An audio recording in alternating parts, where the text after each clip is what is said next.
I like to address comments in video format because I think it makes it way better. So, one of the excuses that Tulsi is apparently an enlightened individual is because she deployed. And I laugh and I say, what does that have to do with anything? Because as someone who served in the military for 6 years, I'm going to tell you right now, it's not anyone's decision whether you deploy or not. It's completely random. And then the off chance that someone in your squadron doesn't want to deploy, it's still an arm and a leg for them to cancel their deployment and to give it to you anyway. That's why I laugh at when people try to use that as some kind of measuring stick. And then on top of that, I never really deployed. I went to Korea, but I didn't go fight in the Jew, blood, and oil Middle East war. I went to go keep the boogeyman alive, but that's it. But it's then when you see those people that sit there and say deployment is some kind of measuring. No, it's not.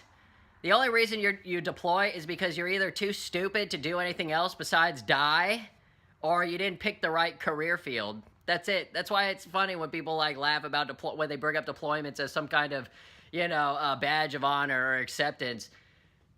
I just laugh at that. Guess what? They don't need electricians to go die. Who's gonna keep the power on?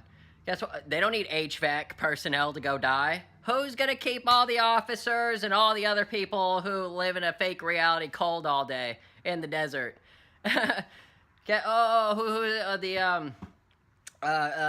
kitchen people? I kind of forget their name. Services. Hey, get out of there. Services.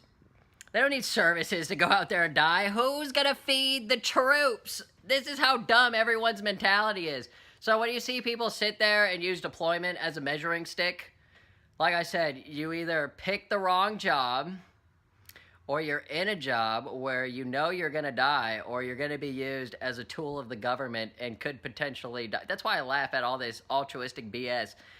What is it, 92%? Is it 8% maybe now of America's only served, or 7% still? I don't know.